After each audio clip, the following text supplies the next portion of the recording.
Bonjour, toujours dans le cadre de notre étude des derniers jours d'un condamné, nous passons au chapitre 39. Je lis, puis je vais relire pour expliquer au fur et à mesure. Ils disent que ce n'est rien, qu'on ne souffre pas, que c'est une fin douce, que la mort de cette façon est bien simplifiée. Hé, qu'est-ce donc que cette agonie de 6 semaines et ce râle de tout un jour? Qu'est-ce que les angoisses de cette journée irréparable qui s'écoule si lentement et si vite? Qu'est-ce que cette échelle de torture qui aboutit à l'échafaud? Apparemment, ce n'est pas à la souffrir. Ne sont pas les mêmes convulsions que le sang s'épuise goutte à goutte ou que l'intelligence s'éteigne pensée à pensée? Et puis, on ne souffre pas, en sont-ils sûrs? Qui le leur a dit?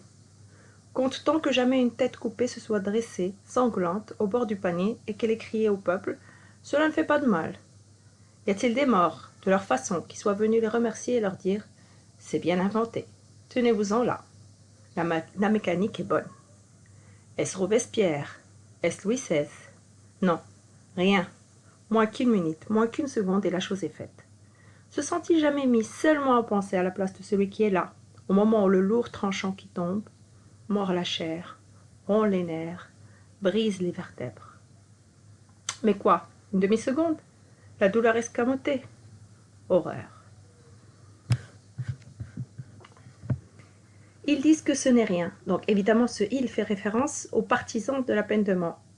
Ceux qui défendent l'exécution capitale, la peine capitale, donc c'est ce qu'ils disent, d'après eux. Évidemment, notre narrateur n'est pas d'accord. Je vous rappelle que le narrateur est là le porte-parole des idées de Victor Hugo. Donc ils disent que ce n'est rien, qu'on ne souffre pas, que c'est une fin douce, que la mort de cette façon est simplifiée. Évidemment, le que répétition, c'est une anaphore. Donc là, il est en train d'énumérer les arguments que donnent les partisans de la peine de mort. Comme quoi, ce serait rien, la personne qu'on exécute ne souffre pas, ce serait une fin douce. Évidemment, la référence à la fin douce ici, c'est surtout une comparaison avec le système précédent avec lequel on exécutait les personnes condamnées à mort. Puisque avant, ils étaient pendus. Et là, la guillotine est censée être une évolution qui permet de moins faire souffrir l'exécuté. Que la mort de cette façon est bien simplifiée. Et qu'est-ce donc que cette agonie de 6 semaines et ce râle de tout un jour? Donc pour vous, c'est rapide, ça se fait rapidement, la personne ne souffre pas, et pourtant, cette personne, elle va agoniser pendant 6 semaines. Alors l'agonie, je vous rappelle, ce sont les moments ou les heures qui précèdent immédiatement la mort d'une personne. Donc, il va agoniser, il va souffrir pendant 6 semaines. Il va agoniser, c'est une mort qui est lente, ça dure 6 semaines. Et ce râle de tout un jour. Alors, le râle, c'est le bruit, le bruit de la respiration qui rock, que font certains moutons, certaines personnes, qui vont mourir. Ou par exemple, quand on va égorger le mouton, il va faire ce bruit spécifique de la gorge, ce qu'on appelle un râle.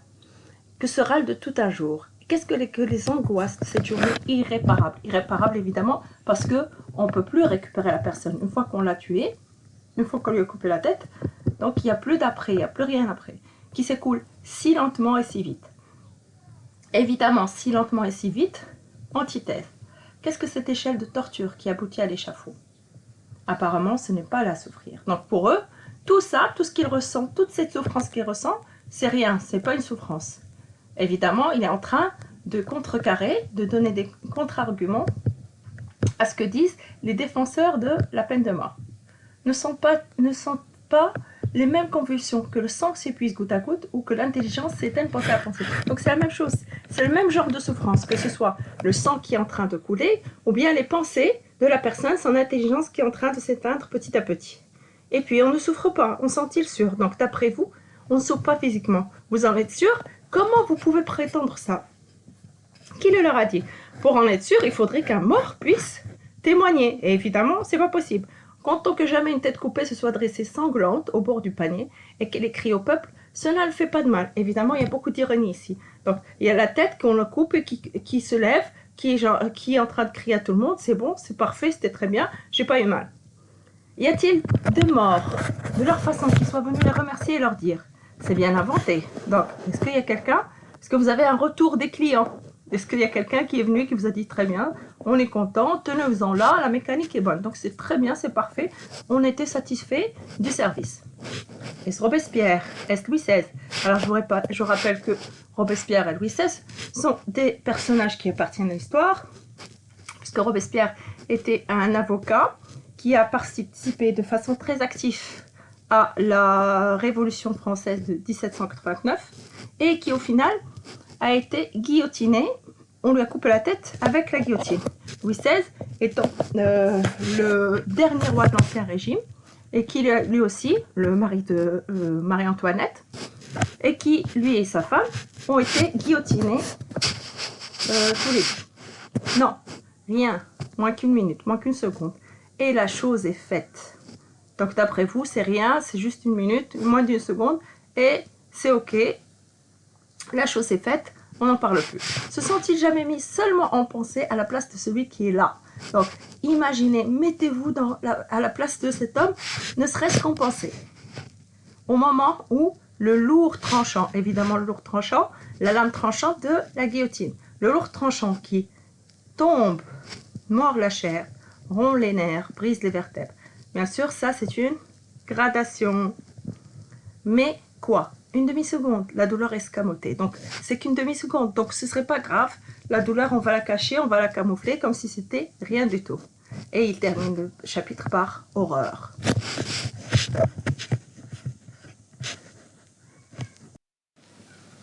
Donc, l'explication du vocabulaire, comme je l'ai dit tout à l'heure, donc l'agonie, ce sont les moments, les heures qui précèdent immédiatement la mort.